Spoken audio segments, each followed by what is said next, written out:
Time update 7:30। আজকে 17ই June. Hotel new Ladakh থেকে বেরিয়ে এখন এলওসি ভিজিট করতে যাচ্ছি। এখানে এলওসি হুন্ডারবান বলে লাইন অফ কন্ট্রোলের যে বর্ডার এরিয়াটা রয়েছে সেখানে একটা ভিউ পয়েন্ট রয়েছে। তো আমাদের হোটেলের যে ওনার সে বললো যে খুব সুন্দর জায়গা, একবার ঘুরে এসো। তো চলো একটা জায়গায় যাই, এদের কথা অনুযায়ী দেখি কী রকম কী দেখা যাচ্ছে এখান থেকে এলওসি। আর এলওসির মধ্যে একটা তো এক্সাইটমেন্ট থাকেই, বুঝতেই পারছো, লাইন অফ কন্ট্রোল মানে পাকিস্তানের বর্ডার। ওটা দেখি ওখানে নাকি আবার বাইনোকুলার্স আছে, সেই বাইনোকুলার্স রেন্টে নিয়ে নাকি পাকিস্তানের সাইডটা ভালোভাবে দেখা যায়।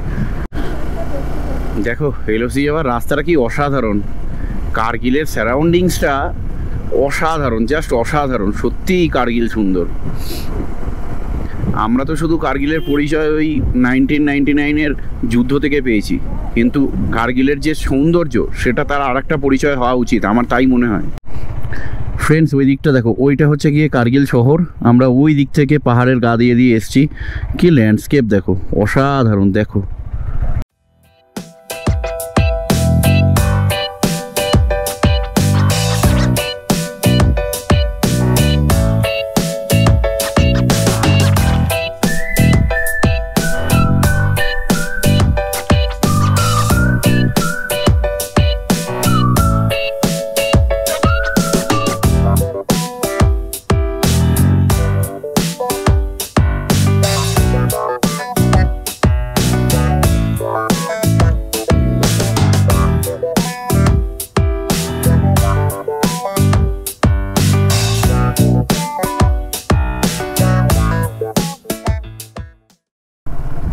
এই হচ্ছে ভিউ পয়েন্ট। ওপরে যেতে হবে সিঁড়ি করে। আর এই যে আই লাভ কার্গিল লেখা রয়েছে। আর এখানে হচ্ছে আমাদের পার্কিং, দেখে নাও চারদিকটা। হুন্ডারবান এলওসি ভিউ পয়েন্ট লেখা রয়েছে এখানে বোর্ডের মধ্যে। আর এই হচ্ছে ভিউ। আমরা এখন দাঁড়িয়ে আছি হুন্ডারবান এলওসি ভিউ পয়েন্ট, যেটা কার্গিল থেকে 8.5 কিলোমিটার দূরে। এইদিকে যে পাহাড়গুলো দেখতে পাচ্ছ এগুলো ইন্ডিয়ার পাহাড়। নিচ থেকে যে নদীটা বয়ে যাচ্ছে সেটা হচ্ছে সুরুর রিভার, যেটা দ্রাস কার্গিলের সাইড দিয়ে এদিক থেকে বয়ে গিয়ে আস্তে আস্তে পাকিস্তানের দিকে ঢুকে যাচ্ছে। আর এই সুরু রিভার, ইন্ডাস আর দ্রাস, এই দুখানা ট্রিবিউটারি থেকে তৈরি হয়েছে। এবার দেখাই, এই যে সামনের পাহাড়টা দেখতে পাচ্ছ, এই যে সামনের পাহাড়টা, এটা হচ্ছে ইন্ডিয়ার পাহাড়। এই পাহাড়টা দেখতে পাচ্ছ, এইটাও ইন্ডিয়ার পাহাড়। ঠিক এই দুটো পাহাড়ের পরে যেই পাহাড়টা দেখা যাচ্ছে পেছন দিকে, যে এই কালো পাহাড়টা, এটা কিন্তু পাকিস্তানের পাহাড়। আমরা এই যে নিচে বাইনোকুলার লাগানো রয়েছে সেখান থেকে পুরো ডেসক্রিপশনটা দেখলাম, ওই গাইডের থেকে শুনলাম, তারপর আমি ইলাবোরেট করছি। ঠিক এই যে সবুজ জায়গাটা দেখা যাচ্ছে এখানের মধ্যে, সেই জায়গাটা কিন্তু পাকিস্তান। ওখানে পাকিস্তানের আর্মি বাংকার রয়েছে, যেটা হয়তো গোপ্রো ক্যাপচার করতে পারবে না। উপরে একটা দরগা রয়েছে, ওই উপরের মধ্যে পাকিস্তান আর্মির পোস্ট রয়েছে ওই পাহাড়গুলোর মধ্যে। আর ইন্ডিয়ান আর্মির পোস্ট কিন্তু এই পাহাড়ের মধ্যেও রয়েছে। আর সাথে এই যে সামনের পাহাড়টা দেখতে পাচ্ছ, এই পাহাড়টা দেখতে পাচ্ছ, তার মধ্যেও কিন্তু ইন্ডিয়ান আর্মির প্রচুর বাংকার রয়েছে। এই কালো পাহাড়টা, যে বড় পাহাড়টা রয়েছে, তার পেছন দিকে যে বরফের যে পেছনের পাহাড়টা দেখা যাচ্ছে, বরফ ওপরে রয়েছে যেই পাহাড়ের, সেই পাহাড়টা কিন্তু পাকিস্তানের পাহাড়। তাহলে আমাদের ইন্ডিয়ান যে এলওসি বর্ডার সেটা হচ্ছে এই পাহাড় দিয়ে চলে গেছে, এই পাহাড়টা আর সামনের পাহাড়টা, এই পাহাড়টাই ইন্ডিয়ার কিন্তু বর্ডার এলওসি। আর ঠিক তারপরে এই পাশের যে পরের যে বড় পাহাড়টা দেখা যাচ্ছে, ওই পেছন দিকের পাহাড়গুলো দেখা যাচ্ছে, যে গ্রিনারিগুলো দেখা যাচ্ছে, সেগুলো কিন্তু সব পাকিস্তানি বা পিওকের অংশ বা পাকিস্তানের অংশ। আমরা অলরেডি হুন্ডারবান এলওসি ভিউ পয়েন্ট থেকে অনেকটা নেমে এসেছি। সামনে যে গ্রামটা দেখা যাচ্ছে ওটাই কার্গিলের আউটার সাইডটা, দেখতেই পাচ্ছ। আর ওই যে দূরে সুরু রিভারের পাশ থেকে যে রাস্তাটা দেখা যাচ্ছে ওটা হচ্ছে NH1, যেখান দিয়ে আমরা দ্রাস সাইড দিয়ে বা শ্রীনগর থেকে যে রাস্তাটা ধরে আমরা কার্গিল এসে পৌঁছেছি। কার্গিলের হোটেল থেকে বেরিয়ে গেলাম, হোটেল নিউ লাদাখ। এখানকার ওনার খুবই সুন্দর, খুবই তার বিহেভিয়ার ভালো। আমাদেরকে গাইড করে দিল কিভাবে যেতে হবে। সামনে পেট্রোল পাম্প আছে, জাস্ট ফুয়েল আপ করবো আর লের দিকে এগিয়ে যাব। টাইম আপডেট এখন 10:42। ওই 10:40 নাগাদ আমরা হোটেল থেকে বেরিয়েছি। আর এখন NH1-এর দিকে যাচ্ছি কার্গিল সিটি থেকে। জাস্ট NH1 ধরে এবার লের দিকে এগোবো। আর আমাদের আজকে রাস্তার একটু আপডেট দিয়ে দিই। দুখানা বড় হাই অল্টিটিউড পাস পড়বে, একটা হচ্ছে গিয়ে ফাটুলা, একটা হচ্ছে নামিকলা। এই দুটো পাস পড়বে। আমরা এই দুটো পাস ক্রস করে লের দিকে এগিয়ে যাব লামায়ুরু হয়ে। আমরা NH1-এতে কানেক্ট করে গেছি। দেখতেই পাচ্ছ বোর্ডের মধ্যে লেখা রয়েছে লে 222 কিলোমিটার, লামায়ুরি 99 কিলোমিটার। যাই হোক, তো আমাদেরকে এনিহাও 5:30টার মধ্যে বা ম্যাক্সিমাম 6টা, কারণ 8টা পর্যন্ত এখানে আলো থাকে। আমি 1-1.5 ঘন্টা সবসময় হাতের মধ্যে স্পেয়ার টাইম রাখি। যাই হোক, ফুয়েল স্টেশন চলে এসছে, আমি ফুয়েল আপ করে নিই।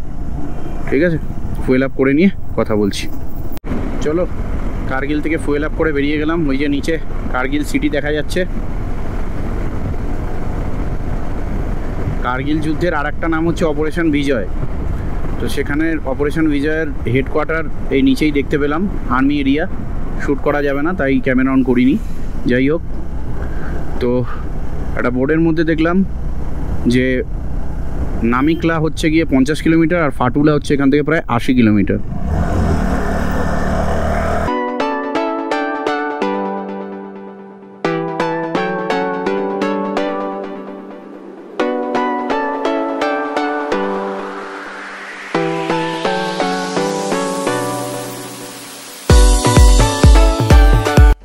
আমরা যে হোটেলটায় কার্গিলেতে স্টে করেছিলাম সেখানে আরও 5 জন ওয়েস্ট বেঙ্গলের রাইডারের সাথে দেখা হলো, যারা আসানসোল দুর্গাপুর রিজিয়ন থেকে এসছে। তার মধ্যে একজন 62 ইয়ার্স ওল্ড ভদ্রলোক ছিলেন, যিনি BMW GS 310 নিয়ে এসছেন। BMW GS 310 যথেষ্ট হেভি এবং ভারী গাড়ি। তিনি সেই গাড়িটাকে চালিয়ে এসছেন। প্লেনে চালানো এক, কিন্তু জজিলা পাস অত সোজা না, একটা হাই অল্টিটিউড পাস, অক্সিজেনের এমনি স্কেয়ারসিটি রয়েছে। কোথাও না কোথাও গিয়ে তার শরীর খারাপ করে পুরো পড়ে গেছেন এবং তার চোটফোটও লেগেছে এবং এমন অবস্থা হয়েছে যে অন্য একটা লোককে দিয়ে গাড়িটাকে চালিয়ে কার্গিল পর্যন্ত তার যে গ্রুপ মেম্বার আছে তারা নিয়ে এসছে। তাই জন্যে যারা রাইড করবে এইসব জায়গায়, এখানে স্টাইল মারার জায়গা না, এখানে তোমার কত পয়সা আছে দেখানোর জায়গা না। এখানে হচ্ছে হালকা গাড়ি নিয়ে এসো আর এমন গাড়ি নিয়ে এসো যেটা তুমি চালাতে পারো যে কোনো সিচুয়েশানে।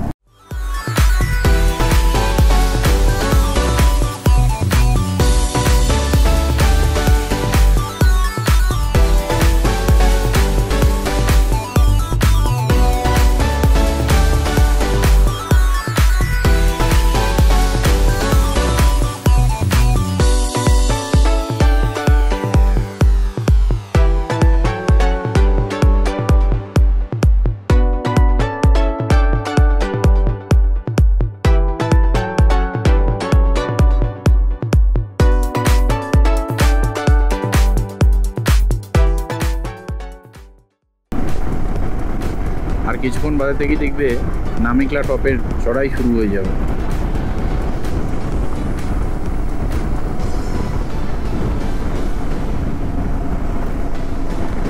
এদিকে কিন্তু বৌদ্ধ ধর্মাবলম্বী মানুষ বেশি, তাই জন্যে বুদ্ধিস্ট গুম্ফা বা চৌর্তিনগুলো দেখা যাচ্ছে। বন্ধুরা, জাস্ট ল্যান্ডস্কেপের কালারটা দেখো, পাহাড়গুলোর কালারটা দেখো। যেটা বলছিলাম যে এখানকার বেশিরভাগ পাহাড়ি বেলে পাথর দিয়ে তৈরি, দেখো পুরো বালিয়াড়ির মতো লাগছে। বন্ধুরা, আমরা অনেকটা অল্টিটিউড গেইন করে গেছি। এখানে কিন্তু যথেষ্ট অক্সিজেনের লেভেল কম, দেখতেই পাচ্ছ। আশেপাশের পাহাড়গুলোর মধ্যে একটা গাছপালাও নেই। হাইট হচ্ছে গিয়ে 13,000 থেকে 14,000 ফিটের কাছাকাছি আমরা চলে এসেছি। আমরা প্রায় নামিকলা টপ ক্লাইম্ব করেই গেছি, আর 1-1.5 কিলোমিটারের মধ্যে ভিউ পয়েন্টটা চলে আসবে। এই হচ্ছে ল্যান্ডস্কেপ। এখান থেকে বোর্ডের মধ্যে দেখা যাচ্ছে লে 171 কিলোমিটার, লামায়ুরু আর 48 কিলোমিটার। দেখো ল্যান্ডস্কেপটা দেখো, ওই নিচ থেকে আমরা উঠে এসেছি।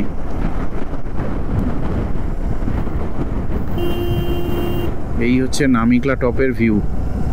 আর ওই যে সামনে দেখা যাচ্ছে ওটা হচ্ছে নামিকলা টপ ভিউ পয়েন্ট। এসে গেছি নামিকলা টপ, দেখতেই পাচ্ছ। এই যে নামিকলা পাস। আমরা নামিকলা সাকসেসফুলি ক্লাইম্ব করে গেছি। 2-4টে স্টিল ফটো তুলে আমরা এবার এখান থেকে বেরিয়ে যাব। নামিকলা টপের ভিউ ফ্রেন্ডস, প্রচুর হাওয়া দিচ্ছে। 12,198 ফিট অল্টিটিউডে Namikala top, situated on national highway 1 Srinagar Leh হাইওয়েতে। এই হচ্ছে তার 360 ভিউ। এই হচ্ছে নামিকলা টপ ভিউ পয়েন্ট। এই রাস্তাটা আস্তে আস্তে লের দিকে চলে যাচ্ছে ফাটুলা লামায়ুরু হয়ে। আর আমরা এসছি এই দিকটা থেকে, বাঁ দিকটা থেকে। এটা হচ্ছে কার্গিলের ওয়ে থেকে আসছে, ঠিক আছে। নামিকলাতে প্রায় 10-15 মিনিট থাকার পর, ফটোশ্যুট ভিডিও শ্যুট করার পর আমরা এবার নামিকলা থেকে ডাউনহিল নামছি। এরপরে আর একটা পাস আসতে চলেছে ফাটুলা, যেটা এর থেকেও হয়তো একটু বেশি অল্টিটিউডে রয়েছে। এটা তো 12,198 ফুট দেখলাম সি লেভেল। তো যাই হোক, এখন ডাউনহিল নামছি, খুব সাবধানে নামতে হবে। নামার পথে ল্যান্ডস্কেপটা তোমরা একবার দেখে নাও, কি সুন্দর লাগছে এই দিকটা, দেখো।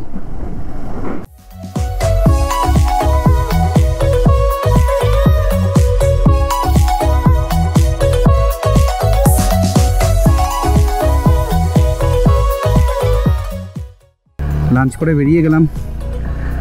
খারবু বলে একটা জায়গা ছিল, খারবু ভিলেজ,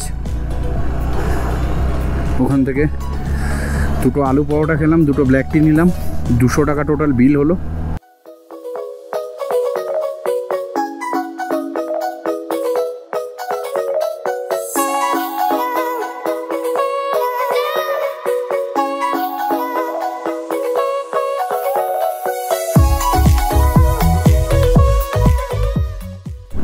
আমরা এবার ফাটুলা টপের চড়াই শুরু করে দিয়েছি।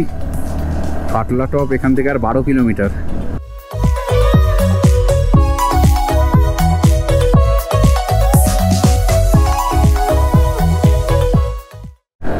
এই উপত্যকাগুলোর মধ্যে এমন হাওয়া চলে যে পাহাড়ের মাথাগুলো বা চূড়াগুলো দেখো, মানে বায়ু ক্ষয়কার্যের ফলে কীরকম ছুরির মতো পাতলা বা ছুচালো হয়ে গেছে। আর ফাটুলা মাত্র 4 কিলোমিটার, এসেই গেছি প্রায়। দেখো এদিকের বিউটিটা, ওই যে দূর দিয়ে গাড়িগুলো যাচ্ছে, ওটাই ফাটুলা টপে যাওয়ার রাস্তা। হাওয়ার ধাক্কা এমন মারছে এই ভ্যালিতে যে গাড়ি পুরো রাস্তার এক সাইড থেকে আর এক সাইডে করে দিচ্ছে, খুব সাবধানে চালাতে হচ্ছে। আর নিচে অনেক বড় খাদ, আর হাওয়ার ধাক্কা ডেঞ্জারাস। বন্ধুরা, ফাটুলা টপ এসে গেছি। দেখো এখানে আর্মির সেটেলমেন্ট আছে, আমি ওইদিকে ক্যামেরা করছি না, বাট এটাই ফাটুলা টপ। এই যে হাইয়েস্ট পয়েন্ট অন শ্রীনগর লে রোড। চলো ফ্রেন্ডস, আমরা তাহলে ফাটুলা টপ থেকে বেরিয়ে যাচ্ছি। এই হচ্ছে সারাউন্ডিংসের ভিউ। চলো স্টার্ট করে এগিয়ে যাওয়া যাক। ফাটুলা টপ থেকে নেমে এসেছি অনেকটাই, 13,479 ফিট, যথেষ্ট হাই অল্টিটিউড। এখানে অক্সিজেনের মাত্রা কম এখানকার অ্যাটমসফিয়ারে, তাই জন্যে ফাটুলাতে একদমই বেশিক্ষণ দাঁড়াইনি। ম্যাক্সিমাম 3 থেকে 4 মিনিট ছিলাম, তাও নামিকলাতে 10-15 মিনিট ছিলাম, কিন্তু ফাটুলাতে একদমই দাঁড়াইনি। আমরা লামায়ুরু ভিলেজ থেকে মাত্র 4 কিলোমিটার দূরে আছি। ফাটুলা টপ থেকে প্রায় আমরা নেমেই এসেছি ডাউনহিলে, লামায়ুরু ভিলেজের কাছে চলে এসেছি। আর 1-1.5 কিলোমিটার অলরেডি নিচে দেখতে পাচ্ছি, আমরা উপর থেকে নামছি। লামায়ুরুর অল্টিটিউড হচ্ছে গিয়ে 12,800 ফিট। দেখো আবার গোপ্রোটা লাগালাম, কারণ এই মুনল্যান্ডটা যদি না দেখাতে পারি তাহলে অনেক কিছুই দেখানো তোমাদের কাছে বাকি থেকে যাবে। কেন এটাকে মুনল্যান্ড বলা হয়, কেন লামায়ুরকে, দেখো অদ্ভুত একখানা শেপের পাহাড়, যেগুলোর মধ্যে ছোট ছোট গর্ত বা গুহা টাইপের হয়ে রয়েছে। এগুলো কিন্তু কোনো কৃত্রিমভাবে তৈরি না, এগুলো কিন্তু পুরো বায়ু প্রবাহ দ্বারাই সৃষ্টি হয়েছে। দেখো এই হচ্ছে লামায়ুরু, এই হচ্ছে মুনল্যান্ড অন আর্থ। এই same kind of soil structure বা ল্যান্ডস্কেপ অনেকটা চাঁদের মাটিতে পাওয়া গেছে, তাই জন্যেই একে মুনল্যান্ড বলে। এখানে লোকে দাঁড়িয়ে থাকে, ভিডিও তোলে, ফটো তোলে, এই হচ্ছে মুনল্যান্ড। আর সামনের যে রকি মাউন্টেনটা আছে তার কালারটা দেখো, পুরো পার্পেল, দেখো অদ্ভুত কালার।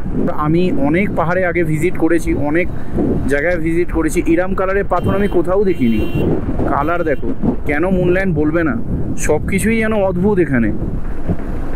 যেমন পাথরের রং, তেমন আবার সয়েল স্ট্রাকচার, মানে কীরকম যেন একখানা, মানে মনেই হচ্ছে না যে পৃথিবীর মধ্যে রয়েছে, এটা অন্য কোনো গ্রহের একটা অংশ মনে হচ্ছে। দেখো এরম কালারের পাথর এর আগে কখনো দেখেছো? কমেন্ট করে জানিও। দাঁড়ালাম না, কারণ ওয়েদার খুব একটা ভালো নেই, অনেকক্ষণ থেকে রোদের দেখা পাচ্ছি না এই ভ্যালিতে, তো ঠান্ডাটাও বাড়ছে আস্তে আস্তে। আর মোটামুটি 2:30 বেজে গেছে বা 2:35, আর এখনও আমায় প্রায় 120 কিলোমিটারের মতো লের জন্যে ট্রাভেল করতে হবে। জাস্ট রানিংয়ে ভিডিও শ্যুট করতে করতে বেরিয়ে গেলাম আর তোমাদেরকেও দেখালাম।